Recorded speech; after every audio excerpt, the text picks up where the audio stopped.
نبی کریم صلی اللہ علیہ وسلم نے فرمایا، اللہ تعالیٰ نے کوئی بیماری ایسی نہیں بنائی جس کا علاج پیدا نہ کیا ہو۔ کچھ چیزوں میں یقینی شفا ہے جن میں نمبر 1 شہد ہے، ہنی۔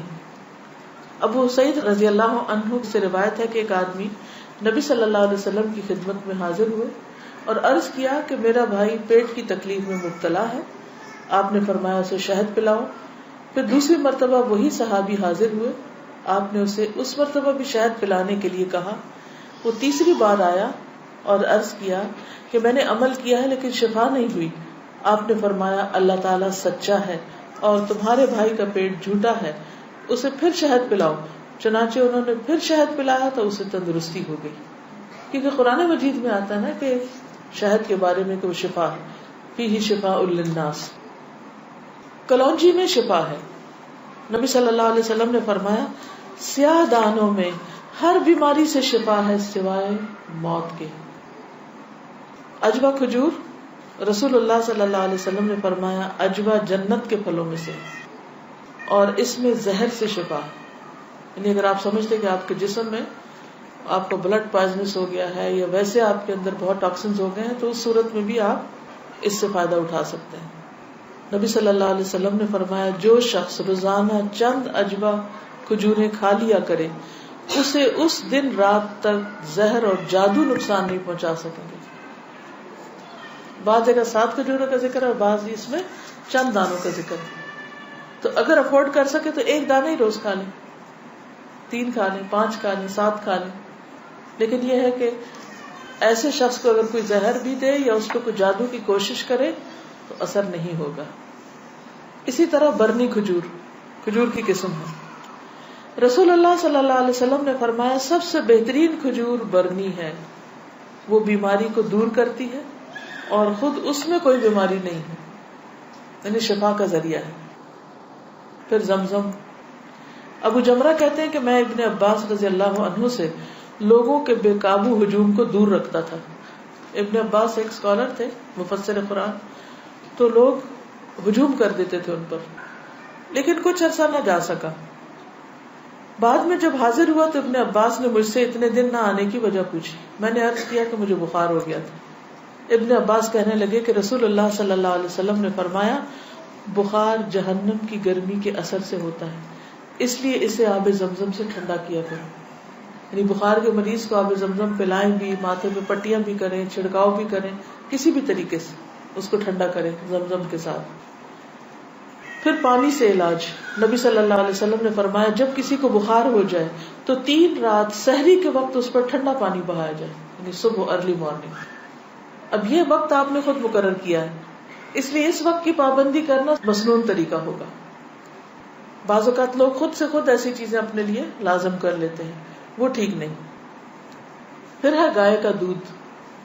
عبداللہ سے روایت ہے کہ رسول اللہ صلی اللہ علیہ وسلم نے فرمایا اللہ تعالیٰ نے بڑھاپے کے علاوہ ہر بیماری کا علاج نازل کیا ہے۔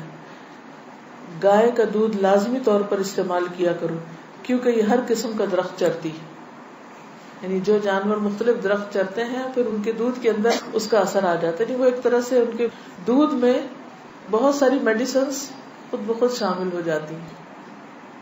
حجامہ کے ذریعے علاج۔ ابن عباس بیان کرتے ہیں نبی صلی اللہ علیہ وسلم نے فرمایا بہترین دن جس میں تمہیں سینگی لگوانی چاہیے وہ چاند کا 17واں، 19واں اور 21واں دن ہے۔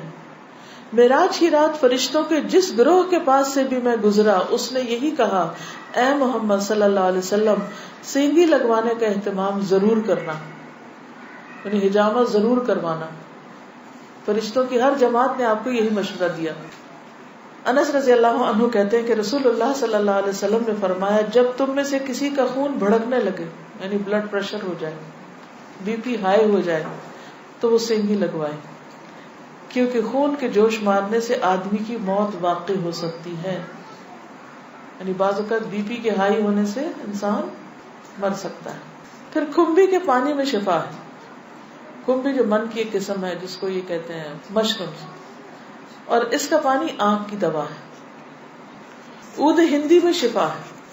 ام قیس سے مروی ہے کہ میں اپنے ایک لڑکے کو لے کر حضور صلی اللہ علیہ وسلم کی خدمت میں حاضر ہوئی۔ میں نے اس کی ناک میں بتی ڈالی تھی، اس کا حلق دبایا تھا، چونکہ اس کو گلے کی بیماری ہو گئی تھی. آپ نے فرمایا تم اپنے بچوں کو انگلی سے حلق دبا کر کیوں تکلیف دیتی ہو؟ یہ عود ہندی لو، اس میں 7 بیماریوں کی شفا ہے. ان میں سے ایک ذات الجنب، پسلی کا برم یعنی کہ نمونیا.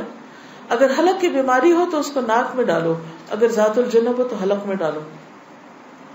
یعنی بعض چیزیں ناک کے راستے بھی ٹپکائی جا سکتی، بعض گلے میں ڈالی جا سکتی. جنگلی بکری کے گوشت میں شفا، ہنٹنگ کا جو گوشت ہے نا. انس بن مالک سے روایت ہے کہ رسول اللہ صلی اللہ علیہ وسلم نے فرمایا ارق النساء سے شفا حاصل کرنے کے لیے جنگلی بکری کے ران کے اوپر والے کمر سے متصل حصے کو پگھلایا جائے، پھر اسے 3 حصوں میں تقسیم کیا جائے اور مریض نہار منہ 3 دن یعنی ہر روز ایک حصہ پیے. یعنی اس کو سوپ بنایا جائے، پگھلایا جیسے مراد یہ کہ اس کو بالکل اس کو ملیدہ بنا لیا جائے. کون سے حصے کو؟ ران کے اوپر کے حصے کو. تلبینہ. عائشہ رضی اللہ تعالی عنہا بیمار کے لیے اور میت کے سوگواروں کے لیے تلبینہ پکانے کا حکم دیتی تھی اور فرماتی تھی کہ میں نے رسول اللہ صلی اللہ علیہ وسلم سے سنا ہے کہ تلبینہ مریض کے دل کو سکون پہنچاتا ہے اور غم کو دور کرتا ہے. مہندی. سلمہ ام رافع جو رسول اللہ صلی اللہ علیہ وسلم کی آزاد کردہ باندی ہیں فرماتی ہیں کہ نبی صلی اللہ علیہ وسلم کو زخم ہوتا یا کانٹا چبھتا تو آپ اس جگہ مہندی لگاتے. اور آخری بات یہ کہ پرہیز علاج سے بہتر ہے. ام المنذر بنت قیس انصاریہ کہتی ہیں کہ رسول اللہ صلی اللہ علیہ وسلم میرے پاس آئے، آپ کے ساتھ علی رضی اللہ عنہ بھی تھے جو ابھی ابھی بیماری سے صحت یاب ہوئے تھے. کچھ نیم پختہ کھجوریں جو پک گئی تھی لٹکی ہوئی تھی. رسول اللہ صلی اللہ علیہ وسلم نے ان کو کھانا شروع کر دیا اور علی بھی کھانے کے لیے کھڑے ہوئے، لیکن رسول اللہ صلی اللہ علیہ وسلم نے یہ کہہ کر منع فرمانا شروع کر دیا کہ رک جاؤ کیونکہ ابھی تک بیماری کی کمزوری باقی ہے. سو وہ رک گئے. میں نے جو اور چکندر کا ایک کھانا تیار کیا اور آپ کے پاس لے کر آئی. رسول اللہ صلی اللہ علیہ وسلم نے فرمایا علی یہ کھاؤ، یہ تمہارے لیے زیادہ مفید ہے. یعنی بیمار کو کچھ چیزیں کھانی چاہیے اور کچھ نہیں کھانی چاہیے. تو اس لیے حکم کیا ہے کہ علاج کرتے رہو. اللہ نے کوئی بیماری ایسی نہیں رکھی جس کا علاج نہ رکھا ہو سوائے موت اور بڑھاپے کے. اسی طرح معالج کو دکھانا چاہیے. جابر بن عبداللہ سے روایت ہے کہ رسول اللہ صلی اللہ علیہ وسلم ایک بیمار کی تیمارداری کے لیے تشریف لے گئے اور فرمایا تم لوگ اس کے لیے کوئی طبیب کیوں نہیں بلاتے؟ انہوں نے کہا اللہ کے رسول صلی اللہ علیہ وسلم آپ بھی ہم کو یہ حکم دیں گے، یعنی آپ بھی کہتے ہیں کہ ہم طبیب کو بلائیں. آپ نے فرمایا اللہ تعالیٰ نے جو بیماری اتاری ہے اس کی دوا بھی نازل کی ہے. تو طبیب یا معالج کو دکھانے کا حکم کیوں ہے؟ اس لیے کہ وہ صاحب علم ہے، صاحب تجربہ ہے، اس کے پاس ایکسپیرینس ہے. تو جب انسان کو کسی بھی چیز کے بارے میں علم نہ ہو تو حکم کیا ہے قرآن کا؟ فَاسْأَلُوا أَهْلَ الذِّكْرِ إِن كُنتُمْ لَا تَعْلَمُونَ. جاننے والوں سے پوچھو اگر تم نہیں جانتے، چاہے کوئی دنیاوی مسئلہ ہو یا کوئی دینی مسئلہ ہو. پہلا کیا ہے؟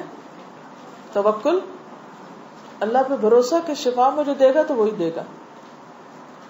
اور جو بھی کچھ کرے اس میں یہ نہ سمجھے کہ اس چیز کے اندر کوئی چیز ہے وہ اللہ ہی نے ڈالی اس وقت.